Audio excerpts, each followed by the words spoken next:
is a love, there is a mind, unfailing above, at the end of mine.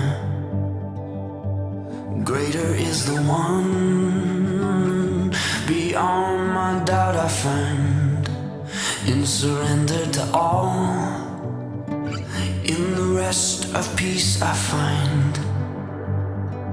He is all the life in me, and once I let go, I'm finally free.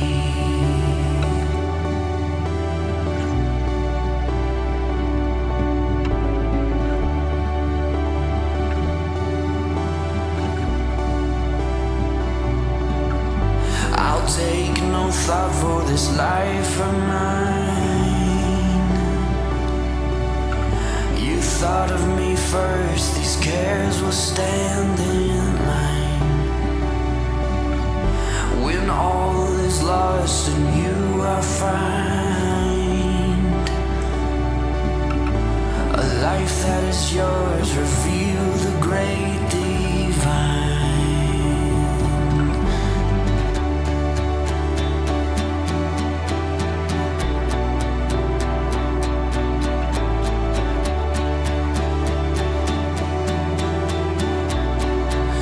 They said I could have it all, just follow their ways.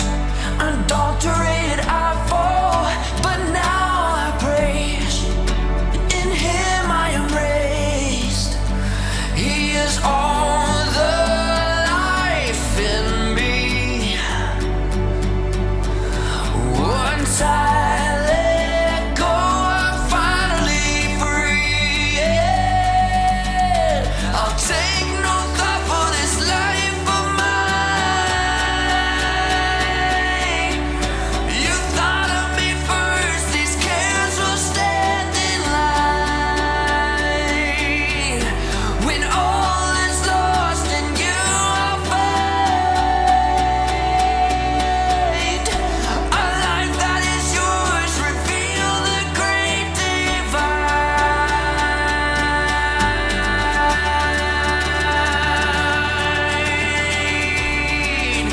Reveal the great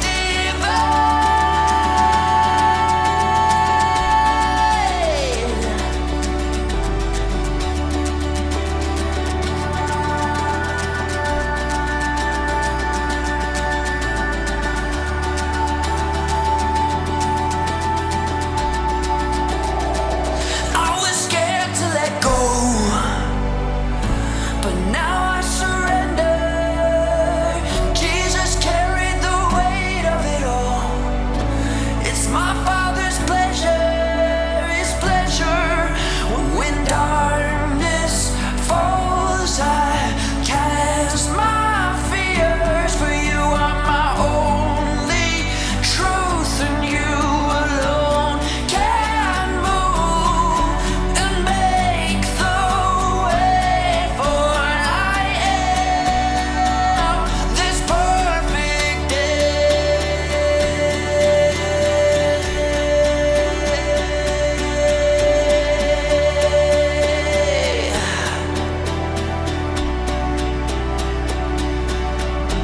When all is lost and you are find a life that shows the great divine.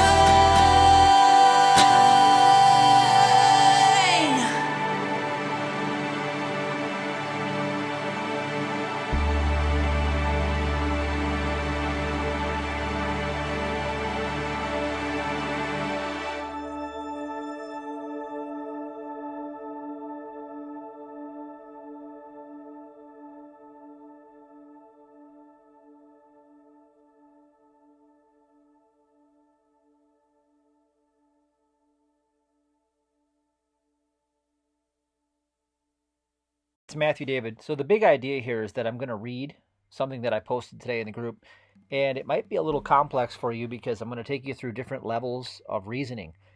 And this type of reasoning is actually something that I find beneficial because it's what you should have learned in school, and it's a way to cast off that which does not belong. Okay? So the real answer here is, if I need to find my way out of a labyrinth, the labyrinth of the mind, if you're stuck in the labyrinth of the mind saying, hey, where's the option out of this matrix, this problem, reaction solution dynamic that keeps showing up, and I seem to be stuck in it? How can I reclaim my inheritance as a child of the Most High?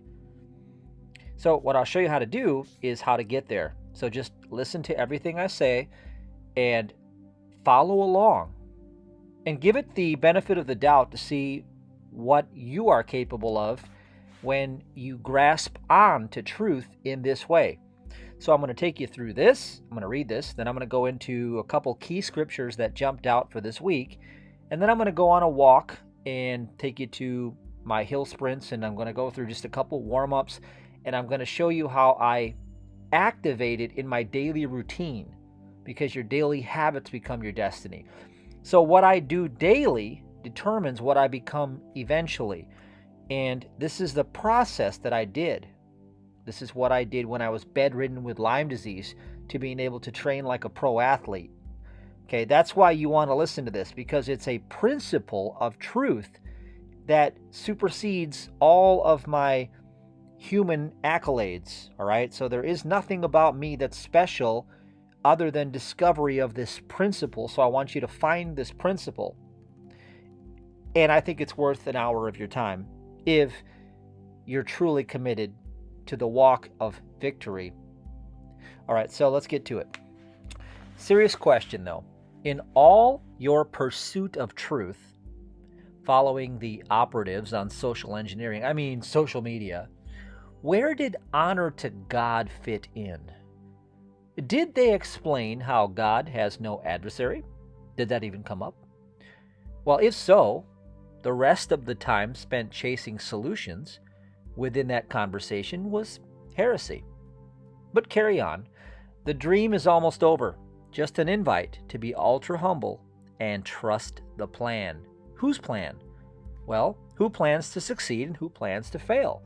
Hasn't the story already been told? Aren't you believing what you say your gospel is? Your heart is where the connection meets the reflection. No good deed shall go unpunished in the world. That's what the code is, right? And yet, since I have set my heart upon Him, the Lord, the Most High God, I'm okay with those things I cast off already. I've already gotten rid of them. They punish themselves for my every good deed. I'll show you what I mean. What deed first? Well, leaning on the sustaining infinite, the spirit self, the I am presence within. I'm leaning on that to sustain me for all things related to life. Sustenance, provision, promotion, protection, energy, all of it. Money, all of it. I cast off the claims of matter.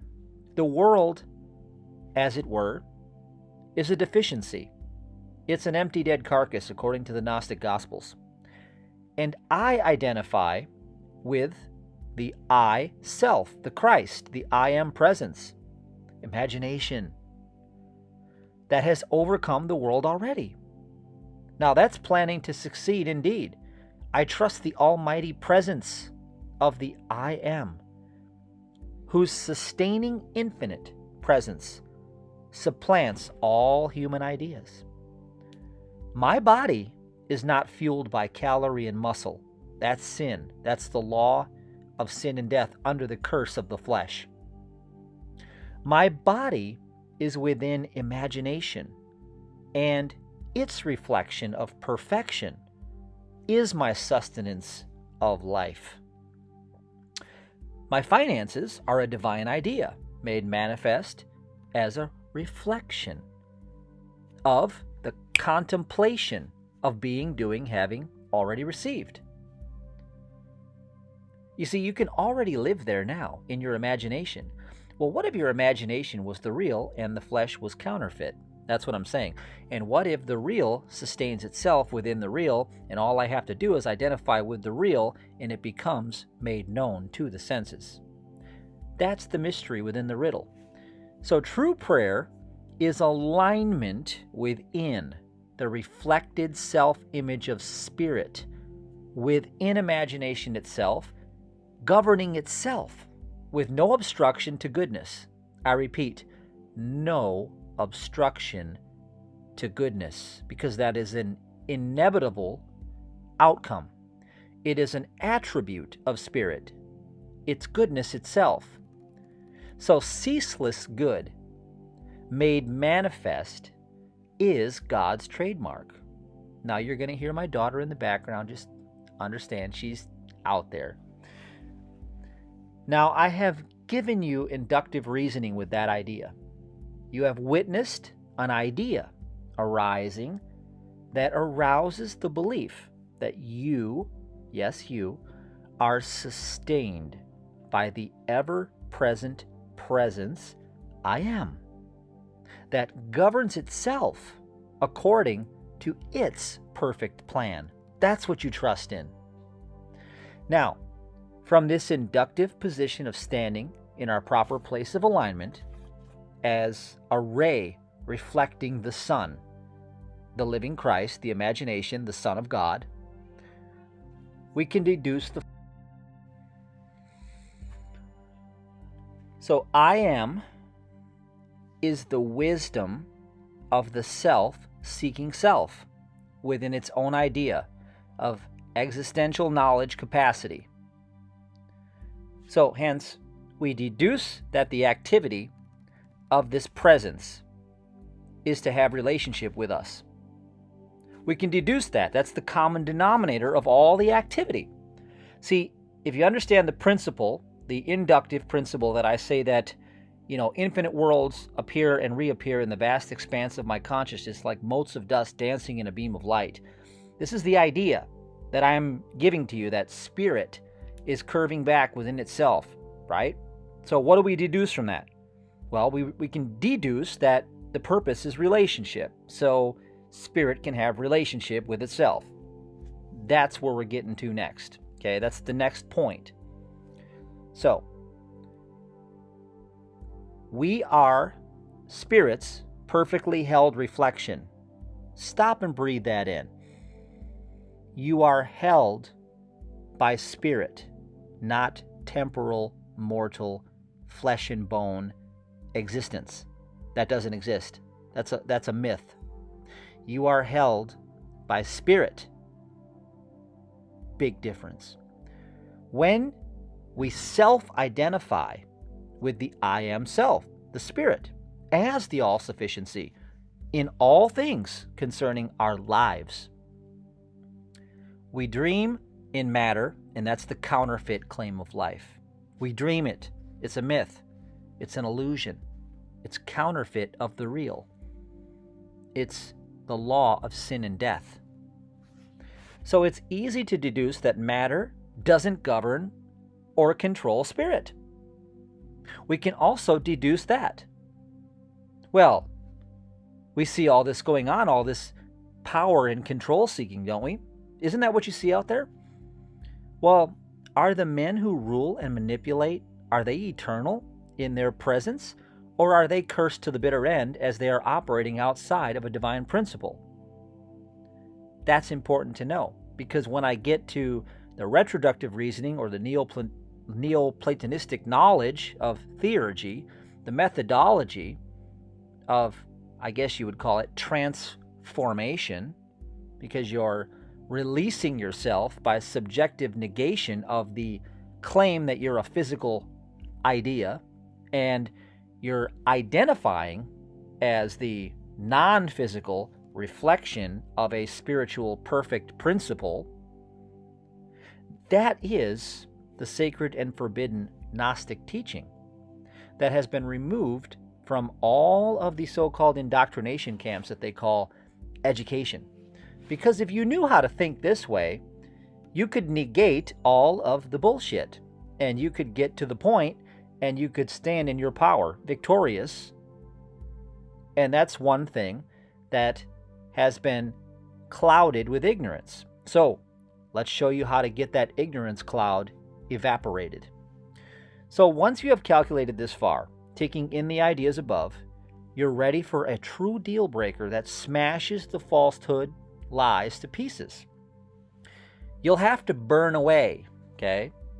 Which means to remove that which clouds the hidden mystery.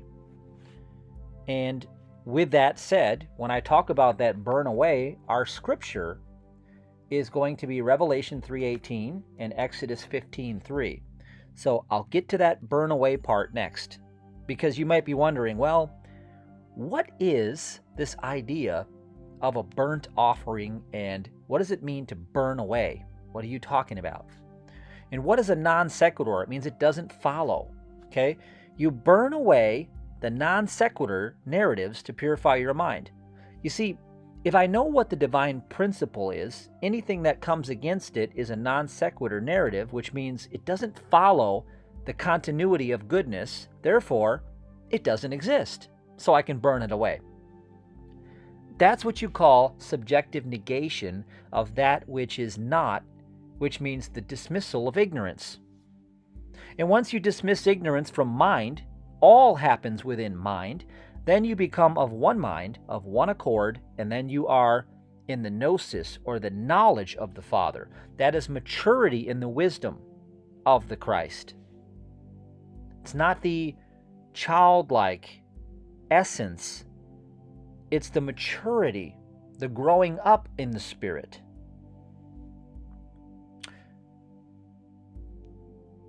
The world adores lies and nonsense. You can rest assured that wherever there's a crowd, there's usually a bunch of bull. All right? Because the world thrives on lies and nonsense because their brains are wired for it. Now, I could get into a whole discourse on why that is, but it doesn't have to apply here. Because what you want is clarity. And so don't expect a crowd to gather in a space of clarity. Just don't expect it.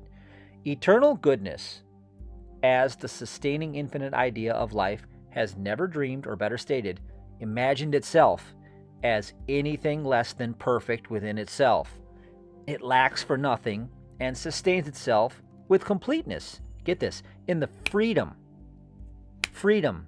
spirit, freedom from all material ideas, which obstruct or punish themselves as a liar from the beginning. So get your torches ready. Grab every snapshot of terror that argues for its existence in your world, because they're coming at you in the tens of thousands per day, these thought image suggestions of terror. It's a cloud of ignorance that swept the earth looking for a host. Satan, or evil, which means the ignorance of the knowledge that the Father is all in all. Any form of that ignorance manifests itself in a dream of the material five senses. It is nothing but an illusion.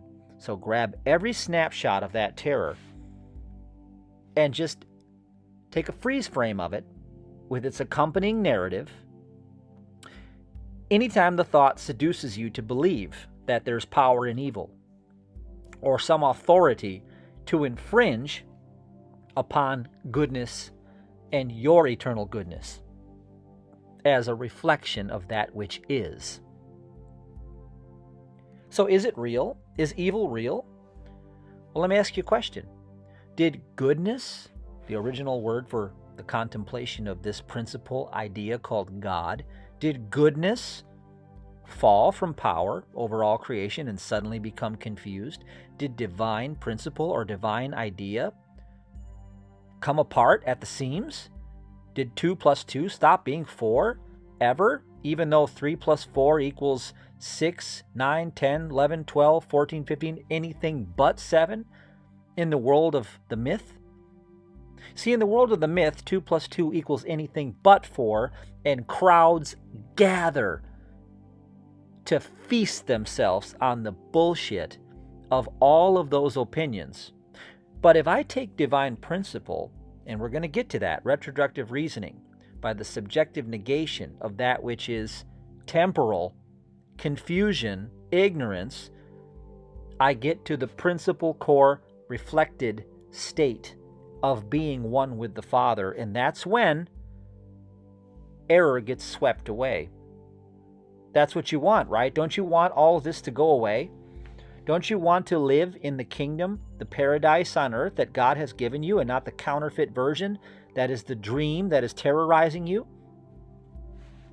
Or is it too much work because you're too addicted to all of the polarizing narratives that keep you swept away in the confusion, believing that there is a material power or substance or any other narrative happening other than that which is eternal, at rest, and always and forever the same?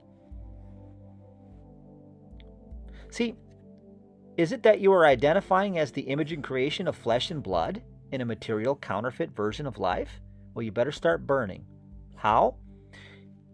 If it don't line up with eternal good made manifest within itself as the reflection of peace, love, joy, fruits of the Spirit, coming to a place of unity within itself, in a spiritual reflection of immutable and unmovable divine idea, then it's a lie. So since it's a liar from the beginning, right back to the place of you thinking you were born in a physical body, living in a physical meat sack, surrounding yourself with physical things moving through time and space, disidentify and lean with all your trust into what is real. I'm reflecting imagination spirit. That imagination spirit is what sustains all things I call life and all of the accoutrement that life requires for sustenance is provided by a spiritual source called divine love that is unobstructed and cannot be infringed upon by anything. You see, it's radiating ceaseless good in the perfect day of rest. So you choose this day whom you're going to serve. If you're not being perfect as your Father is perfect, you're walking in ignorance. And just because there's a huge following, maybe even around you, doesn't mean it works for you in your favor. I want you to remember something. This isn't hard to find out. 95% of men retire broke, dead, or disabled. You see, they're traditions. They're traditions of falling asleep drunk in their senses in the agitation of the regurgitation of all the opinions of mortals sweeping the earth and the tensions between good and evil. It's the and evil part that gets them confused, because their traditions stem from this ignorance and always puts them in a place of envy and strife, and that's the fabric of all the errors in their reasoning, because they are not on principle, they are in the ignorance. They're not on the 2 + 2 = 4, they're in everything but that, assuming that they're going to eventually get to that place. See, follow the strife and the sins of the flesh will come upon you, because that is a cursed creation. If you identify with matter, you're cursed from the beginning. The Spirit is the law that sets you free, and there is no law against it. So anything that is appearing to be unfree is an impossibility in spirit. So if you're a spiritual person, why are you arguing for the battle that never happened from within a reflection of truth? Or do you still want to reflect the suffering you see in the mirror? Choose. You see, the only difference in men or in outcomes has to do with our moment-by-moment decisions we make. Decision is where the power is at. Deciding who you're going to serve, good or evil, happens to be the top priority decision. All other decisions will fall in line. P.S. See this picture? You see the image? Can the image do anything other than what the original is doing? Of course not. So the principal idea, the original, what's the original principal idea of your life? Evil or good? See, America follows a Hollywood meme of finding their savior. If it has stars and stripes, then people swear by it, because it's a military-industrial complex idea itself. It's a war culture. And if it holds a badge, they kiss the boots of it. And if it argues against itself, even better yet, they fall in love, because the culture code in America is false expectation. false expectation. Wherever you see a crowd of tons and tons of people swallowing up and regurgitating all the same crap that is nothing more than a bunch of lies, it's because they fell in love with the false expectation they're getting from that source. False expectation. False, false, false. Is falsehood ever true? No, can't be. And does it ever help you? Nope, only hurts you. So, to love this life in matter and flesh and its addictive personality that remains bound to all the falsehoods is to remain a creature of ignorance until the end. So by now you should have arrived at the idea that your entire life in matter is a lie and rooted in arrogance, turning away from the Father. It's a liar from the beginning. All right, so let's look at Revelation 3:18 real quick. Just one scripture here, King James Version. I counsel thee to buy of me gold tried in the fire. So gold is AU, it's authority. Okay, trying in the fire, right? So the fire of life is surrounding you right now. See, you want to get the gold out of life. The gold rule, the golden rule is a principle idea. God is all. If you know the principle, then you can be tried in the fire and you will get the gold. You will claim the wisdom. That thou mayest be rich. See, rich is a consciousness. You can give lottery winners all kinds of cash and they will be poor because they have not the consciousness of being rich. And you can take away millions of dollars from somebody who has the consciousness of being rich and they will have it all back. See, you're rich in consciousness. And white raiment, okay, white, the pure mind of God, the clothing, raiment, right? The pure mind of God. That's what I've talked about in this transmission.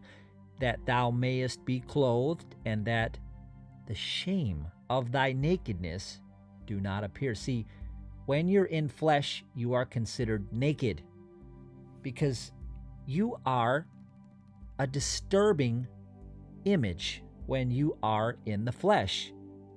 It's disturbing because it's temporal, it's vanity even on its best day. It's not the image of our likeness within creative intelligence or God's mind. It's not the same. God didn't create anything temporal and put himself in it. And anoint thine eyes with eye salve that thou mayest see. You see?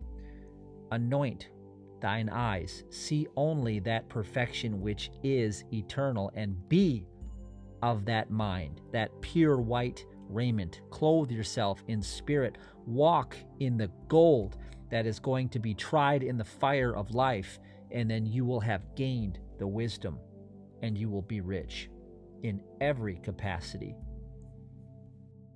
My advice, just as a minister, all right? This is not professional advice for you, but this is a minister's advice to you. You don't want to go to war with anyone or anything in the flesh, because it will always turn on you. And whenever you step out of the fruits of the Spirit, in other words, whenever your heart moves from peace, love, joy, kindness, and unity into strife, into envy, into any sort of discord, then you will be punished under the law of sin and death, even though you think what you're doing is right, because you're not in alignment with that principle that is unchanging. You've aligned with the counterfeit, and remember, people fall in love with that because it's false expectation. That's the code. Culture code, Clotera Pi. False expectation equals love. When you expect to be blessed for sinning, then that's insanity. See, the Lord is a man of war.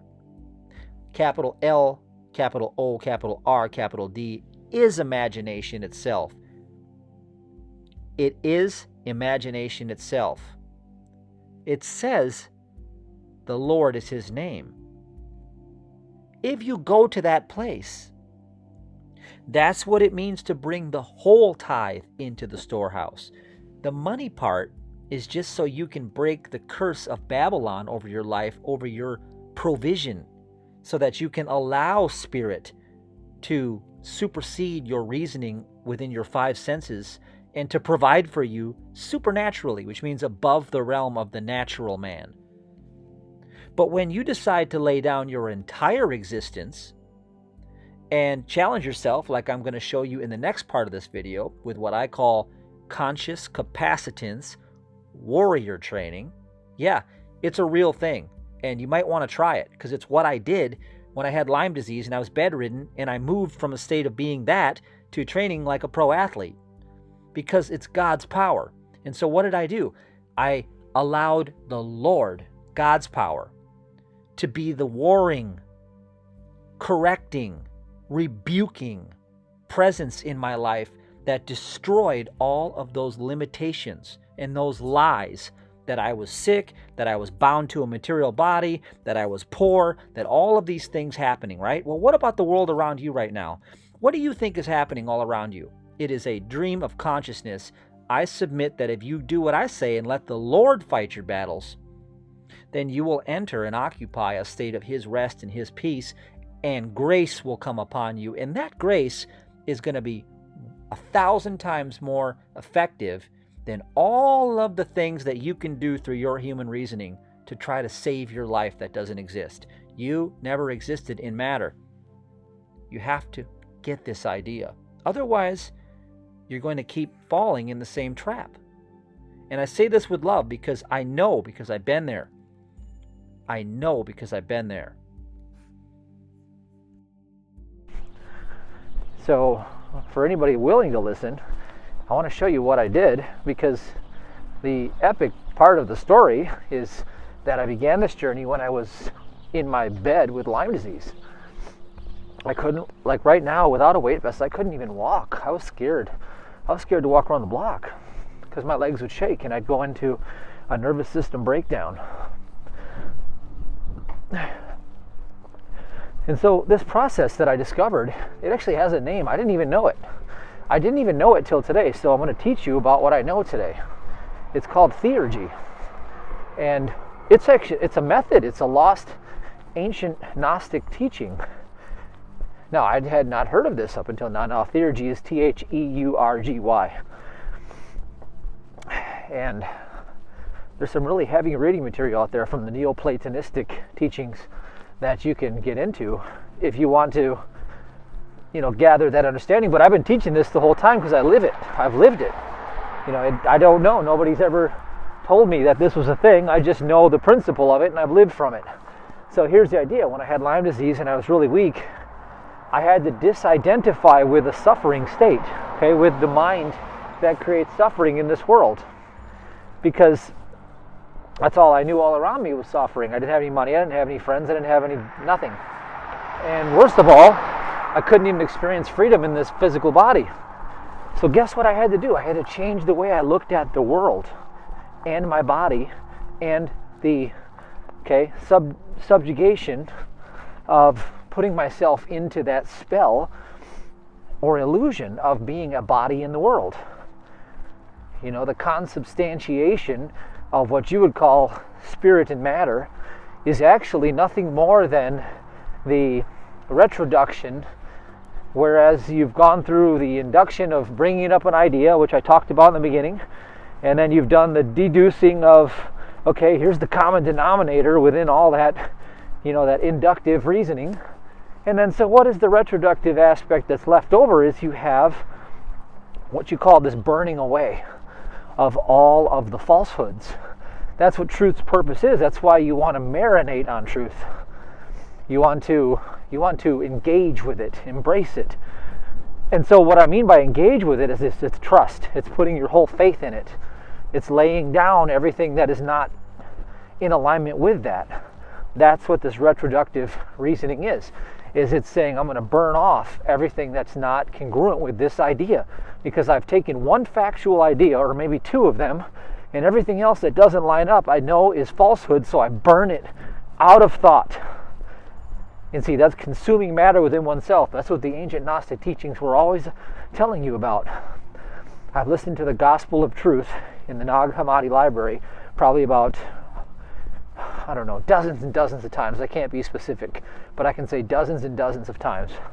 And every time I do, I get more and more out of it because I've lived it. So this principle, this methodology of disidentifying with form, matter, I practice it with my training. And see, I make a ritual of doing it, and it's the ritual that gathers the momentum, that breaks apart the beliefs, because that's my prayer time. Prayer is nothing more than alignment. And so my prayer time is when I'm going active. I'm work-shipping. I'm going active. So what I do is I draw up the resistance. All thought is resistance. Now, people who have achieved mastery of flow state, what is flow state? It's the lack of resistance, lack of perpetual thoughts to the contrary. For instance, if I say I'm never going to quit, and then I have a thought 2 seconds later that says, yes, you are. You have an injury. And if I buy into that thought, then I have just collapsed myself from reflecting pure awareness into a physical body, and I've become the limitation within that idea of that physical body. All right, so the whole process of theurgy is I am not the physical body. So I take myself up the hill, and so as I get warmed up and I start running the heavy sets, I push myself to the limit. And what I do with that limit is that's a limit of my mind. And then when I get to that limit, I see what comes up. Okay, what comes up? Oh, you're tired because you didn't sleep, right? Oh, so physical matter has a mind of its own, requires certain amounts of rest, right? Well, that's a lie, because there is no life in physical matter. Spirit is eternally perfect and it never changes. It is ceaseless activity within itself, always moving within itself. That's the activity of life. It's spirit moving within itself, to itself, you see? So once I've taken that, I can retroduct that everything that comes out of that is bullshit, all right? Oh, it's because I'm not hydrated enough. Okay, well, that's bullshit too, all right? Because I don't have a physical body. Oh, that's right. It's because I'm 44 years old soon. Okay, well, that's also garbage too. See, whatever happens is whatever opinion comes up, and I call it an opinion because it's not true, because I can tell you it's not true because there is someone else that are demonstrating a result that would go to the contrary of it, which means it's not eternally true, which means it's not permanent, it's temporal, and anything temporal is illusion. So if there's another person who's 44 that can run for 5 hours or run an ultramarathon, then it means that there's no way, shape, or form that idea that's letting me limit myself to anything less than that has any validity whatsoever other than my choice of believing that idea. Okay? So what I do, is I disengage with that idea. That's bullshit. I don't have a physical body. My mind is not reflective of the mind of this world. I don't have a past of being sick. I'm not that person. I am spirit within this moment, eternal, forever. It never changed. This moment never goes in and out of this moment. It's never past. It's never future. It's always right now. It's always reflecting its own perfection. It sustains itself within spirit itself. So all life is contained within spirit and not matter. So therefore the reflection of my strength comes from spirit. So what I do is I keep my sight on spirit, on that which is perfect, and I be ye perfect even as my Father's perfect. So what I do is I disallow the idea to bring fear upon me. So let's say the body's really hurting bad, right? I've run about, let's say, maybe 15 of these, and I'm starting to, my legs are saying, I can't. And I say, what do you mean? You're as fresh as you were 1 moment ago, because spirit is eternally in this moment. It never had any exhaustive activity within itself because it's exhaustless. It keeps going. It goes forever. There's no stop to it. You see, what I do is I rebuke that lie. And I continue to rebuke that lie, and I forego identifying as the body. I'm not a body, I'm a spirit. I keep taking my rightful place in my reflection of my Father's image and likeness. And so what I did when I had Lyme disease is, first of all, it was that prayer activity, praying without ceasing. I'd go walk around the block and my legs would shake, and I'd say, I never had a physical life. This is impossible, because matter does not govern me. I'm governed by God's love. It's ceaseless, it's eternal, it's unfailing, it's immutable strength. There is no weakness anywhere at any point of existence, and there's no sickness at any point of existence. This is nothing but fear trying to attach itself to make me a physical body. And I kept fighting that war. You see, that was the real battle. And so what I did is I kept pushing through, and then I'd get enough where I'd go and I'd be able to hold those dumbbells again. I'd start working those dumbbells, and I'd start to be able to do more and more and more, to the point where I was doing more than I ever had in my entire life up to that previous point. And it's to the point now where I'm at this point in my existence where I can train better today than I could ever at any point in my life. All right, now what is that? It's not muscle, it's not bone, it's not a better diet, it's not anything that has to do with matter itself. Okay, now those are kind of cute ideas, and I can play with those ideas because sometimes they're fun, but there's no power in those ideas because they're all limitations within themselves. Because what they imply is that if a day goes by and I don't have good nutrition, it means I can no longer sustain my performance. So therefore my performance is rooted in that which is not. It's rooted in the temporal illusion, and therefore it's easy to break that performance. All they have to do is break the continuity of the bullshit story that I'm living within. You see? And that's what happened with your life out here. As your life in matter, okay, is being broken up because the BS story that you're holding on to about having life in matter is coming to its ultimate decision time of what are you going to do when all of the powers of the material come against you, okay? Well, that's what happened with me when I had Lyme disease. All of the power of the material came against me. It said, you are done. This Lyme disease is an inescapable death sentence. You will never train again. You will never put that weight back on again. You will be an invalid for your whole life, and you'll never probably have a good life. So your only option out is suicide, right? And so I got to that point where I felt like the only option out was suicide. So I'll talk about that in just a moment. So let me tell you what I'm doing right now. So, by the way, every time an idea comes up, for instance, the idea just came to me like, wow, Matthew, you're just a little bit more out of breath than you should be for that warm-up. What I do is I disregard it altogether. I'm not a physical body. I let that body go to God. Just let it go. Let that body be sustained by the infinite presence I am, all right? It's the self-seeking self. It is wisdom itself that moves within itself to have a relationship with itself. So I don't look at the flesh in the mirror and say, that's me. That's a state of suffering. I disengage with that idea. And all of its accompanying ideas, they get burnt because they don't line up with my key principle. And that key principle is that spirit itself is all sufficiency within all things, and we know that the qualities of spirit are eternal activity within itself in a harmonious way that brings about goodness and nothing but goodness. And so anything that doesn't line up with that, I know I can let it go because it's falsehood. See, I can let go of this falsehood idea that life is contained in this body. And you know what will happen? I'm putting my full faith and trust on the sustaining infinite. Now, what I've done is I've made myself clear as to who I am and where I originate from. So what happens is fear will come again. And I've had this happen on the dozens of occasions that I ended up having to go in an ambulance because I would push myself to the wall, and allegedly my nervous system would start shaking, and I'd go into somatization, and I'd be in the ambulance, terrified, blacking out, having like hallucination, whatever was going on with me. I mean, that belief of that illness was what I was doing. I was still living inside of that belief. I had not walked away from the idea that I was immortal in flesh yet. And so I was warring not against these principalities of the earth. I was warring against spiritual ideas, right? These are falsehoods in high places. And this high place of falsehood was the first lie from the beginning, all right? And that is the fact that life eternal has an adversary. That's the first lie from the beginning. So as long as I was believing in that lie, that somehow something could happen to me, taking thought for my life. Jesus said, do not take thought for your life. As long as I was believing something could happen to me if I let go of this body completely, is the idea that I am a mortal and I belong to flesh. And therefore, that is Romans 8, it is the law of sin and death. And therefore, all of those laws I am subject to because I've identified under their jurisdiction, because I have feared my way into it. What I have feared has come upon me.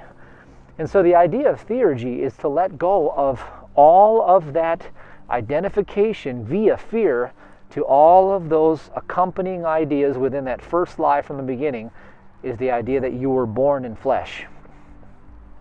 So if you were born in flesh, then everything around you is material as well, including this hill. It's material.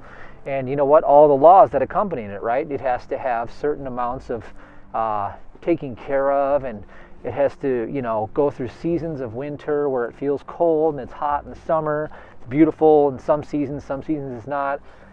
Okay, so these ideas, they all build upon themselves more and more and more and more reasoning. But what I'm suggesting to you is that my principal activity of moving in a freedom of expression within myself, in a feeling of peace, joy, love, goodness, and all of the fruits of the Spirit, is not obstructed or inhibited by anything that material claim has to say about it. So, if I'm running up this hill, and this is how the hill ties in, okay, oh wow, yes, it's at a 35 to 40 degree angle. Of course it's going to cause me to feel a bit winded at the end here, right? And so what does that mean? It means that there's going to be lactic acid buildup in my legs, and there's going to be, only a certain amount of sets I'm going to be able to accomplish, because I'm going to get fatigued at some point because muscles wear out. You see? All of that string of thought needs to be burnt away. It's all crap. Because spirit moved within itself. There was no physical man that moved through time and space up a hill, and therefore there is no exhaustion, because there is no bone, there is no muscle, and there is no life in any of those ideas. And so that is nothing but ignorance in a dream. And so as I let go, hey, just let it go. I'm not that dream, let it go. But wait, the mind says your body could die. If you keep doing this, your body's going to die. And you know what? I ended up in the ER over and over and over again doing this. But you know what I was committed to? I was committing to proving a divine principle that I was inherently free within that reflection of perfect spirit. And I said, I'm going to have to prove it myself. And I'm going to have to push through in this way until I break through and I get my breakthrough, because that's the only course that's going to bring about goodness. Because I'll never be satisfied until I get that which is mine as an heir, as a child of God. God is not willing for me to be incapacitated, right? With less capacity to know God or good. See? All the words matter. And so the process of theurgy, and what I call the conscious capacitance warrior training, is to take this principle and take it into an arena where you can stretch the boundaries of it, right? For me, it's the physical arena. That's why I came out ever so humbly and told you that there's probably a 1% chance that you could probably outperform me physically, unless you've done some serious type of training that, puts you at the highest echelon of this planet.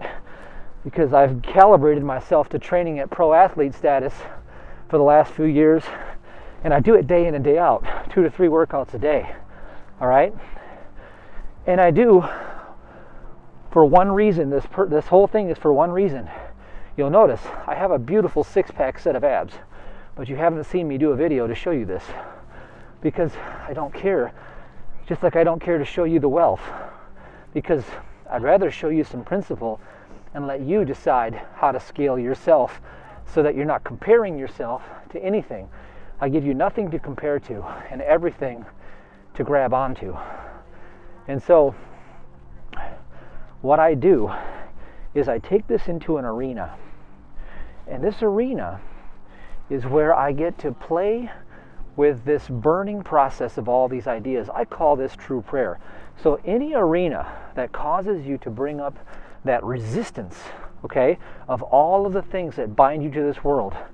The perfect example for people who don't want to physically do anything is just, hey, when you watch all of your so-called truth tellers on the internet, and they tell you about how it's all going to end soon and you're going to end up in a really bad place, well, that's nothing different than what all of the lies told me about my body when I had Lyme disease. It doesn't matter what the lie is a lie is a lie. I don't care which category you put it in, because there's lies, falsehood, and then there's truth, okay? And in reality, you come to find out that there's only truth. And once you start from that place of truth, then maintaining the continuity of the evidence of that truth is the spiritual adept's work. That is your workshop. Every day you are to work this stuff. And so what you do is you begin to destroy all of the claims of a material world, a material existence, material sustenance, including your mental chatter in your ears as your all-sufficiency. Oh, it's because how smart I am. That's why I make so much money. Oh, it's because I'm young and I got a strong back. And all of these things can be swept off the table from you. I had a moment that brought me to tears this afternoon. Really, I was really feeling a deep amount of sadness because I could not fathom how anybody could not get this information and want to live from it. It really broke my heart because I know people that suffer, and I thought about it from their point of view, from their angle, and it made me cry to think of why they couldn't capture this, right? You know, why could they not capture the divine truth, right? You know, for instance, a family that doesn't have money to feed their children. You know, what are they doing to rely on sustenance? Well, the government should provide for me. It's, you know, my job is my income. Well, guess what? If the government doesn't provide and your job doesn't provide because you lost it or you're injured, I went through all those things. That's how I know. There is a source closer to you than a friend. And it will provide for you an unlimited amount of energy, money, sustenance. And that's called divine love itself. And when you lean on that, and I'm teaching you how to do it, it's the identification of the self I am, the spirit in your imagination of what you can conceive of as your perfect expression of you. In your imagination is the real. This is the myth. The imagination version is real. This is the myth. When I'm living from the imagination, I've disidentified with the myth. Therefore, I put to rest all of the claims that the myth has picked up in his bag of garbage that it carries around. That's the debts that the prodigal son accumulated.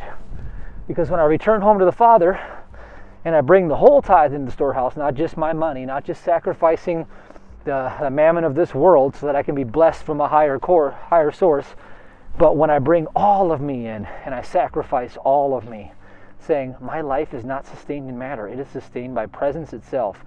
And that presence is spiritual, and it is all-encompassing divine love that knows no opposite, and therefore it can never fail.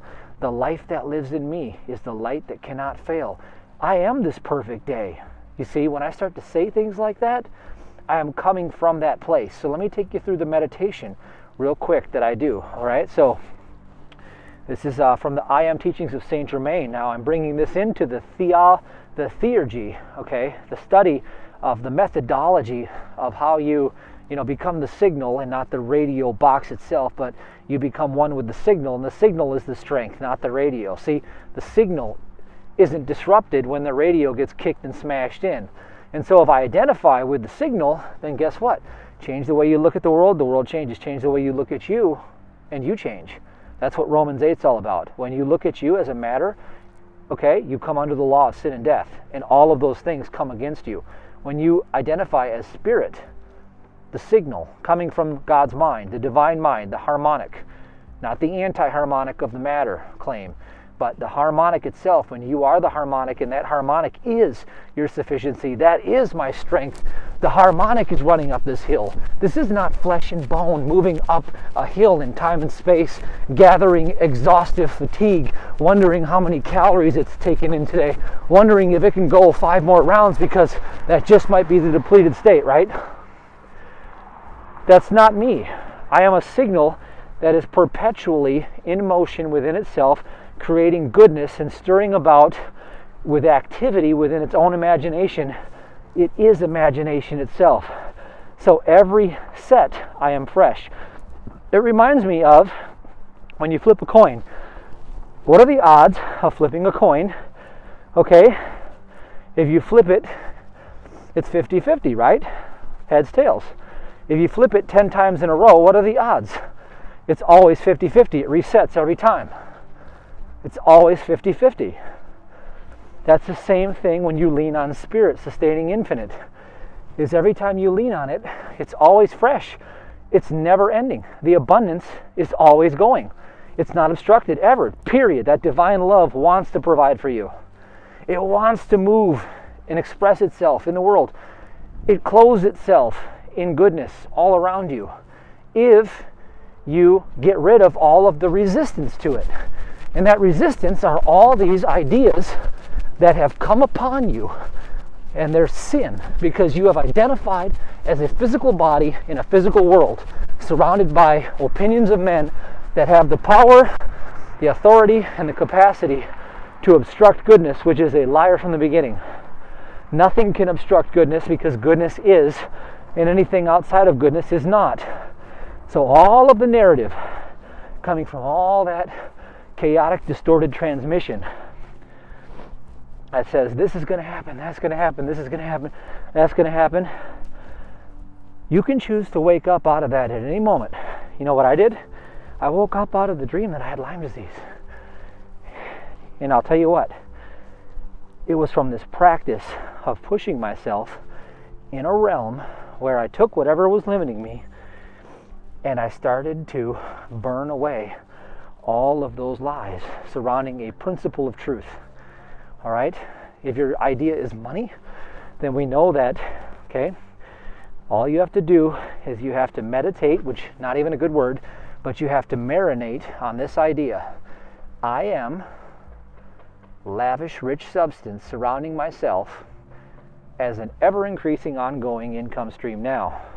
And so what we do is we begin to contemplate. You become what you contemplate. You contemplate being a spiritual reflection within a mind that knows no deficiency and knows no obstruction.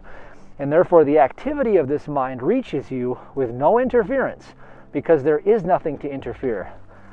So therefore every idea that tries to come against that says, well, wait, I am the opinions of men, I am the government, I have shut you down. You say, wait a minute, there is no obstruction to good, and it never was, and it never will be, because God's love comes direct to man, and there is no middleman. Wow. The more that I meditate or contemplate on this, the more that it begins to become where I reside and put my roots in. Now, as I become more and more rooted in this idea, I become more and more fruited by this idea. It becomes more fruitful to me. And so therefore, the demonstration and the results begin to show up more and more and more and more and more. And so what happens next? Well, who cares what happens out there next, because we have foregone what is out there and we are now resting in what is unchanging and eternal. And see, resting is receiving. So when we come to that place of rest, we can let all of the agitation stir about, and we can say, you know what? This material life, I never had one. I don't have one. I'm going to exist forever because God exists forever and I reflect God, which is good. So what is this idea of evil that has come against me? Well, it's a shadow. It's a dream of terror. It is an idea. It is the same thing as Satan tempting Jesus in the Bible. And so what I say is I say, get under my feet. Now, why would I say such a thing? Because I'm not going to blaspheme against the Holy Spirit. I'm not going to say God is a persecutor. God is an evil person. No. If I see an evil person, that evil person is nothing more than an idea that evil has a root. And so since I will not root myself in anything that is within the capacity of evil to reach, because Spirit knows no law to the contrary, because the fruits of the Spirit has no law against them. So therefore, if I am the reflection of Spirit, then all of the fruits of the Spirit are the only reality that I can ever experience, which is peace, love, joy, kindness, unselfishness, charity, chastity. You see, goodness is the main one. Love, right? All of these things come to the place of unity at the end. There's only one mind, one power, one presence, and it is eternal, ceaseless, divine good. Every moment of its own existence, it only knows itself within its own creation. And I am a child of this one unity substance. I am itself made known to itself. And the more I contemplate that, the more wisdom I have. And wisdom brings material riches. So guess what? Where is your power? This arm didn't move itself. Imagination did. This arm cannot say to imagination, that's it, you're done, no more movement, buddy. That was 3 repetitions, and you know we didn't have 55 grams of protein this morning, and we know that little histamine from that wheat we ate earlier, it's going to cause a little bit of magnesium deficiency. That's going to cause a little more lactic acid buildup, and we're not going to have that pH buffer. It's going to get fatigued. It's going to become lethargic. The more you grow in that knowledge, the stupider you become, because the less capacity you have. Because you're becoming adulterated and you're limiting yourself in a mental prison of a bunch of lies. Because every one of those lies refutes the other. Just like every one of these lies that you see on the social engineering, social media, where everybody's telling their version of their prophetic truth, and you have to say, okay, I better just go to the absolute principle. And if I go to the absolute principle, by the process of subjective negation, I can take away all that doesn't exist. And that, my friends, is what they don't teach you in school. That's what you don't learn in high school. That's been the long lost knowledge of the centuries, because they don't want you to know that. Because you can't remain drunk in your senses if you understand how to use that. That's retroductive reasoning right there. See, I go to the absolute principle, and by the process of subjective negation, I create this activity called theurgy, and I embody it because I'm reflecting it. And that's how you know the truth, and the truth shall set you free, right? So, how many reps have I done so far? How many coins? What's the chances of the coin flipping? It's always the same every time, right? None. I haven't done any yet. Why haven't I done any yet? Because I'm eternally being created in this moment in an eternal existence of now that is exhaustless. And you see, if I start with that divine principle and I hold on to that idea with the subjective negation of all other contrary ideas, then what happens is my capacity gets more. My capacity to train, because my capacitance to know truth within the Father has become increased because of wisdom applied in my life. And that, my friends, is what I call conscious capacitance warrior training. You take it into a realm where you get to be a warrior against your own human mind, and you get to slay that effing thing and put it to rest. Because that is the curse that has come against you, is all under the law of sin, which is flesh. It's all flesh bound. It's your identification with that which is not, that which never was, and that which never will be, the thing that was cursed from the beginning, and everything that comes into the curse gets cursed. So you have to rise out of the curse, and you do this in the exact way that I'm describing. All right? I'll have more to come, because this is where we're going. This is the process. Now, you can follow all those people with 500,000 subscribers that are going on in the agitation of all of the opposing polarizing forces telling their narrative, because the tension of the dream keeps them rooted in ignorance. You can do that. But if you do that, use it as your spiritual exercise to subjectively negate all of the garbage that comes out of their mouths. Because every time they tell you that there is a power of evil, that there is some force that's going to come against your goodness, that is your opportunity, just like I push through, to say, you know what? This moment is all that ever existed, and only the fruits of the Spirit exist in this moment. Peace, love, joy, kindness, goodness, temperance, meekness, humility. That's the only thing that exists. And this moment is all there ever is. So this is how you do retroductive reasoning. Take that idea and burn off everything that doesn't fit that model. And you will use them as your springboard into the real ascension. And so be it. That's how God makes all things good.